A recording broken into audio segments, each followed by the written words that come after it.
Bem-vindo, primeiro ano. Mais um vídeo aula, né? O terceiro vídeo, né?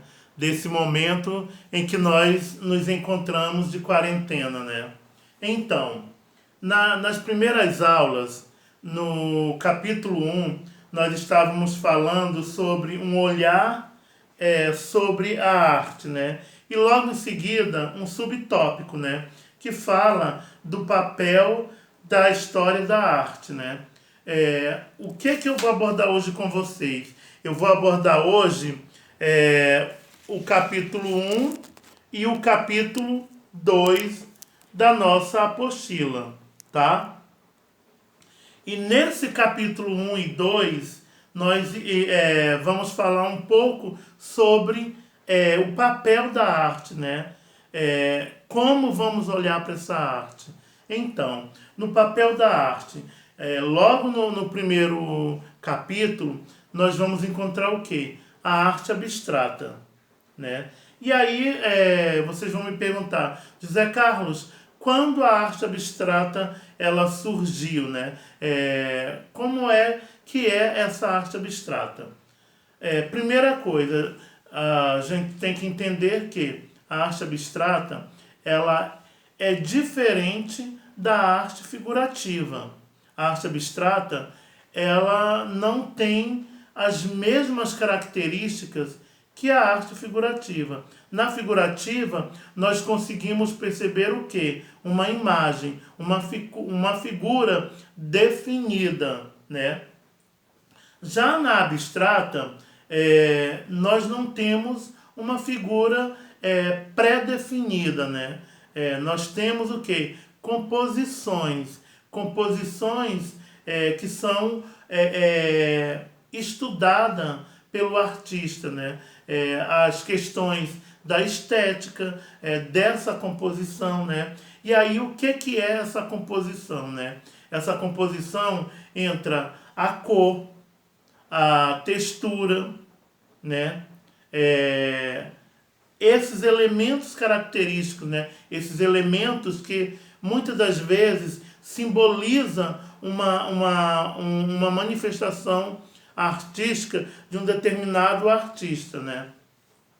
Então, eu até no segundo vídeo, eu coloquei duas imagens para vocês que falava do quê? De temas mitológicos. Uma é do Renascimento, né? Portanto, do século XV, né? Para o século XVI, que é o Nascimento de Vênus, de Sandro Botticelli, né? Que pertence ao movimento renascentista, né? E a outra imagem que eu coloquei para vocês no exercício, né? E até pedi para vocês fazerem uma reflexão sobre a questão da beleza, né? E da estética entre as duas imagens, né? Entre as duas obras. Eu coloquei uma também de um artista brasileiro, paulista, né, chamado Vic Muniz, né? A obra do Vic Muniz ela é contemporânea, ela da nossa atualidade. E quais são as características da obra do Vic Muniz? Ele está falando do mesmo tema que o Sandro Botticelli estava falando lá no século XV para o século XVI. Ele está falando aqui já no século XXI. Por quê? Por que ele está falando no século XXI? Porque a reinterpretação dele, né, a releitura dele, foi produzida em 2008.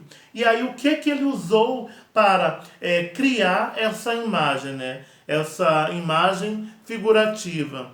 Ele usou elementos que nós desperdiçamos, né? Elementos que estão no nosso cotidiano, elementos que é o quê? O nosso próprio lixo, que ele recolheu, né? Convidou, né? Alguns catadores de lixo para recolher esses materiais no lixão de Gramacho, né? Que fica no estado do Rio de Janeiro, dentro da cidade de Duque de Caxias, né? O lixão de Gramacho, que ele já se encontra desativado, né? Atualmente ele se encontra desativado.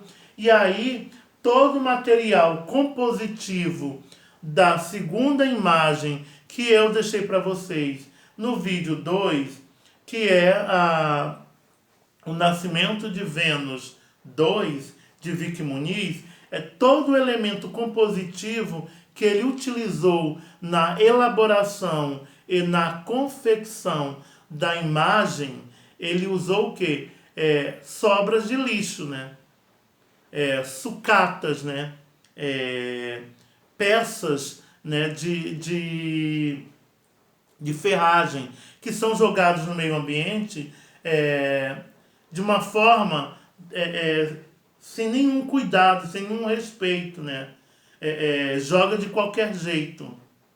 E aí esse material no meio ambiente vai trazer uma poluição.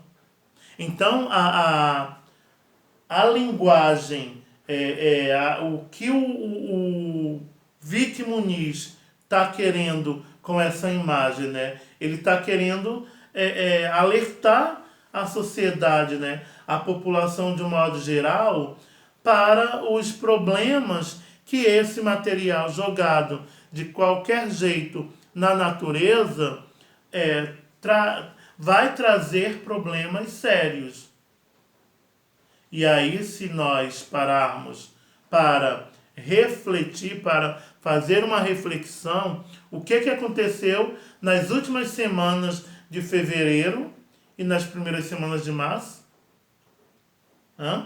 O Rio de Janeiro teve fortes chuvas, né? Não só o Rio de Janeiro, né? Como no Brasil todo. E em vários lugares do nosso país aconteceu o quê? Aconteceu deslizamento de terra. E com isso trouxe problemas para muitas pessoas, problemas sociais, problemas geográficos, né? Problemas da moradia. Então a arte, nesse momento contemporâneo, ela também não é apenas para embelezar um ambiente da minha casa, para enfeitar a minha parede, mas sim para alertar a sociedade, para fazer uma reflexão, né, sobre os nossos atos, né, que nós, como pessoas, né, como indivíduos, né, no planeta, estamos agindo.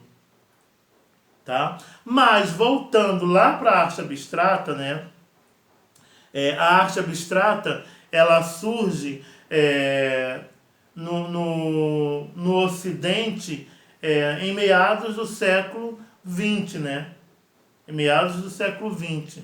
A primeira imagem considerada de arte abstrata, ela, segundo os estudos, ela surgiu por volta de 1910.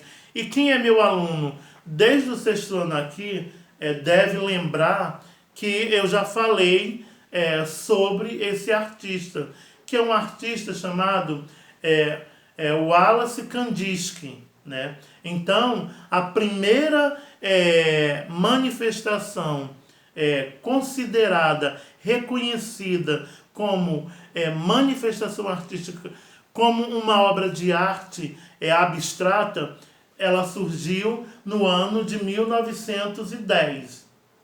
Uma criação do maior representante deste movimento artístico, né? Desse estilo de arte, que foi o Wallace Kandinsky.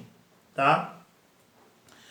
Saindo da questão da arte abstrata, aí a gente tem uma questão da estética. O que é essa estética, né? A estética, segundo, né, na filosofia, a estética corresponde ao estudo das condições, né, e dos efeitos da criação artística, em especial ao estudo do belo. Ou seja, lembra lá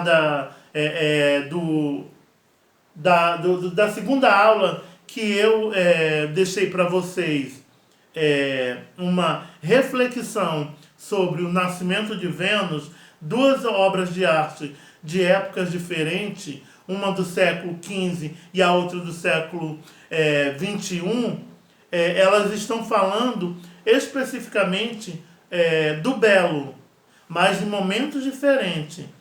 A estética delas são bem distintas, né?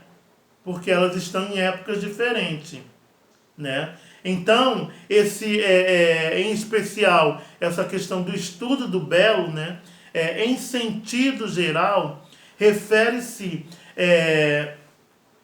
à preocupação com o caráter estético de algo, né?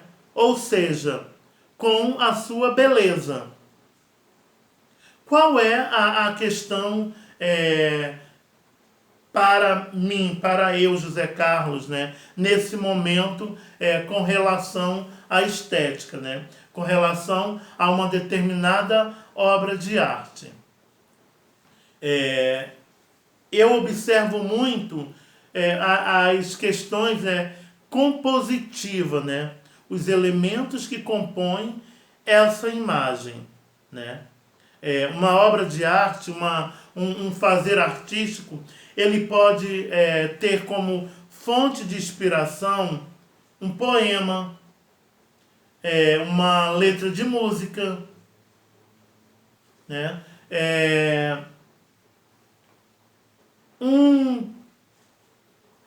Um fato histórico, né?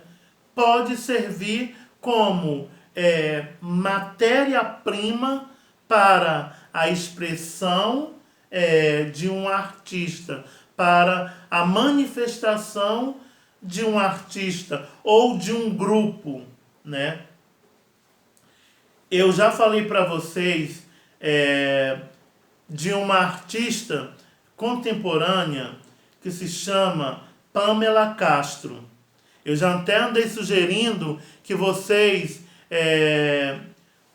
dessem uma olhada nos vídeos, né, sobre os trabalhos de Pamela Castro, né, e também sobre a estética que ela coloca no seu trabalho, né. O trabalho dela é todo voltado para as questões femininas, né, para a questão do ser feminino, em vários momentos, né. Então, vale a pena vocês darem uma olhada, né, visitarem, né, o site de Pamela Castro, né, conhecer um pouco sobre a história, né, dela, sobre a vida e a obra dela, que é uma artista contemporânea que mora no Rio de Janeiro, e ela faz parte de um grupo chamado NAMIS, né, que é um grupo de mulheres na qual, se não me falha a memória,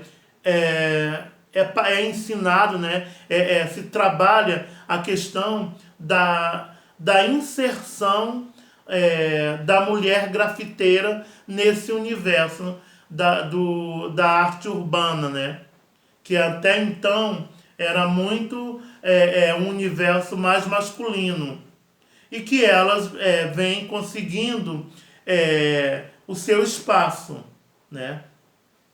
Observem que nos trabalhos que eu já mostrei para vocês da Pamela Castro, em algum momento lá no passado, vocês vão conseguir encontrar esses elementos estéticos, né? Com as mudanças, né, que ocorrem ao longo da história da humanidade, mudam também o modo como os artistas manifestam essas habilidades, transformando maneiras, né, de traduzirem em obras essas preocupações estéticas, né? Ou seja, ao longo dos anos, da história da humanidade, o homem vem buscando maneiras para transformar esses padrões, né? Para traduzir essa estética, né? Em matéria visível, né? Talvez, né? Palpável, né? Então, isso é muito importante vocês prestarem bastante atenção nesses pequenos detalhes, né? A história da arte, ela também é um campo de estudo com poucas tradições no Brasil, né? No entanto, algumas universidades em vários estados brasileiros já oferecem cursos, graduações, né? Pós-graduações na área, no campo das artes plásticas, né? Então, anteriormente não se tinha tanto mercado para as artes plásticas, né? Para a história da arte. Mas atualmente esse mercado ele vem tendo ele vem sendo amplo, né? Existem vários profissionais no mercado de trabalho que utiliza a história da arte como ferramenta, né? Como matéria de seu estudo, né? Isso tudo no nosso capítulo 1 da unidade 1, né? E aí entra também a questão do que é arte, né? Será que tudo que eu venho produzindo é arte? Será que eu posso dizer toda manifestação artística é uma obra de arte? Fica aí a pergunta, né? Para vocês refletirem sobre isso. O que é arte para vocês? Tá? E quando a gente voltarmos, né? Quando nós estivermos nas nossas aulas presenciais, eu quero que vocês me respondam o que é arte para vocês. Reflitam durante esse período de quarentena e vão formulando a sua resposta para me falar o que é arte para vocês, né? Dentro desse campo do que é arte, nós vamos encontrar um estilo que ele chegou, né, no Brasil, né, em meados do século XVII e perdurou, né, durou até meados do século XVIII, final do século XVIII, e em algumas regiões do nosso país chegou até um pouquinho, né, já lá no fundo do tacho do século XIX, né? Um estilo que é estritamente religioso, né? E eu já falei sobre isso para vocês, principalmente os meus alunos, que são meus alunos desde o 6º ano. A gente já estudou nos anos anteriores, né? Sobre o estilo de arte barroca, né? Que é um estilo de arte estritamente religioso, né? Que ele surgiu no continente europeu, né? E lá ele tinha as características da população europeia que as produzia, né? Aqui no Brasil, ele assumiu características negroides, né? E características indígenas. Negroide por quê, José Carlos? É porque ele tem algumas das produções da arte barroca tem as características de quem estava executando, né? Como era uma arte estritamente religiosa, boa parte dos artistas, dos artesãos que a produzia, né, eram escravos, né?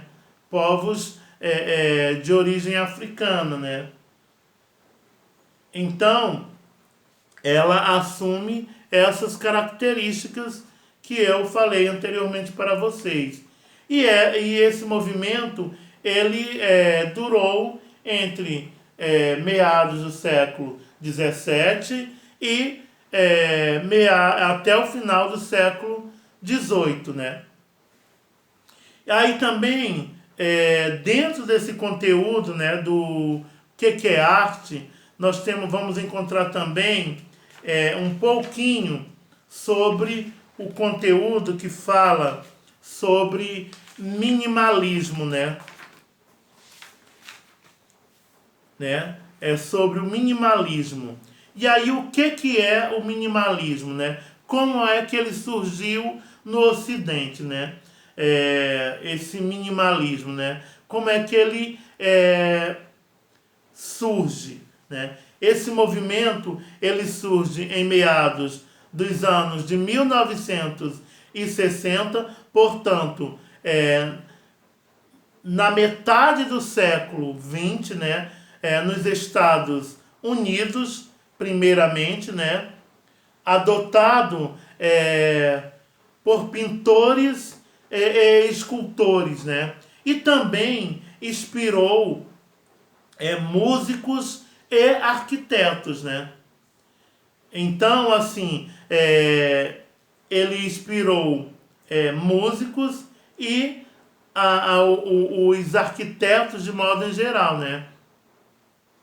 Então, é um movimento que tem, que usa formas muito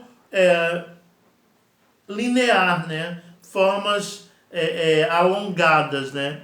Mas, se vocês quiserem adentrar mais com relação ao minimalismo, vocês podem também acessar no Google, que vocês vão encontrar um pouco sobre esse movimento, né? Sobre esse estilo, né? Que surgiu na década de 1960, né?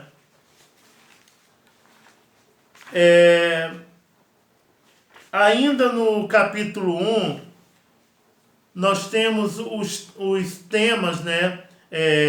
Que se fala da questão da arte, né? Os temas na arte, né? Que vai ser dividido em gêneros, né? Gêneros histórico, né? Gêneros mitológico e gênero religioso, né? E retrato, né? E eu já expliquei um pouquinho sobre esses gêneros, né? Esses gêneros da arte lá no vídeo 2 da aula 2. Se vocês tiverem mais curiosidade, é só voltar lá no vídeo 2 que vocês vão encontrar essas explicações, né? Essa contextualização sobre os gêneros, né? Na arte, né? Falar agora só para mais um pouquinho sobre a arte, né? O movimento, né? Também conhecido como natureza morta.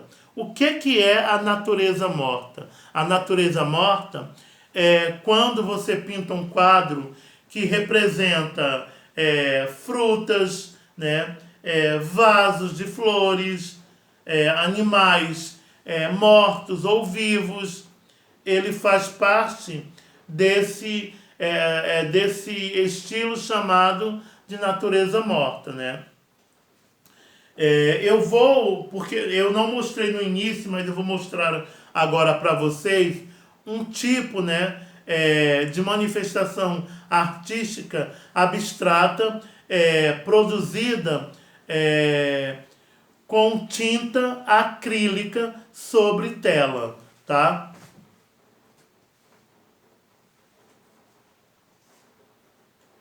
Aqui vocês podem observar, eu vou botar nesse sentido que fica melhor para vocês observar, né?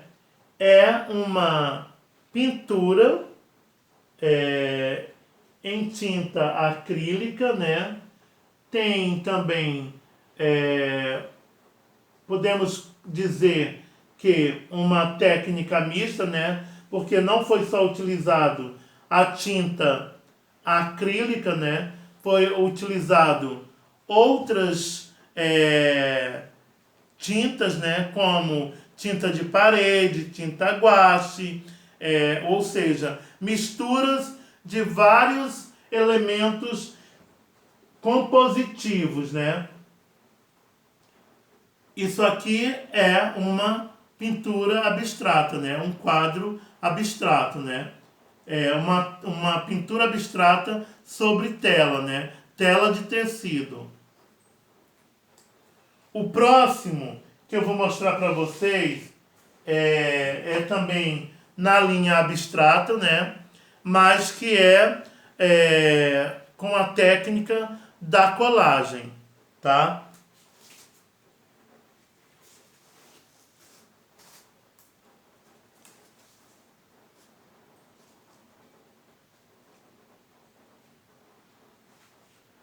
Observem os tons que foi utilizado, né?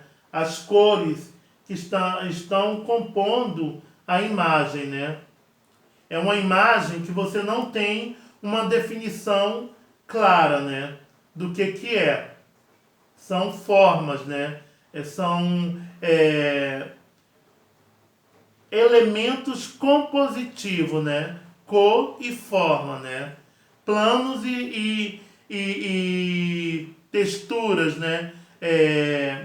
Que dá essa ideia, né? Que dá a ideia de volume, né? Uma falsa ideia de volume, tá? Então, nós temos aqui um tipo de arte, né? Abstrata, né? Uma colagem, né? A técnica se chama colagem. E para finalizar, eu vou mostrar para vocês, como eu falei anteriormente, que na arte, né, nós podemos criar manifestações artísticas através de letras de música, de poemas, né, de contos, né? Então, ela tem como elemento compositivo, né, que serviu de material para a sua composição, o poema chamado Iracema, tá?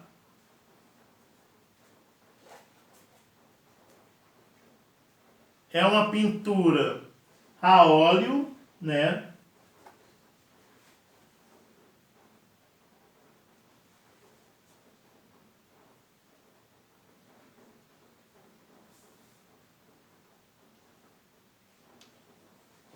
Vocês conseguem perceber, né,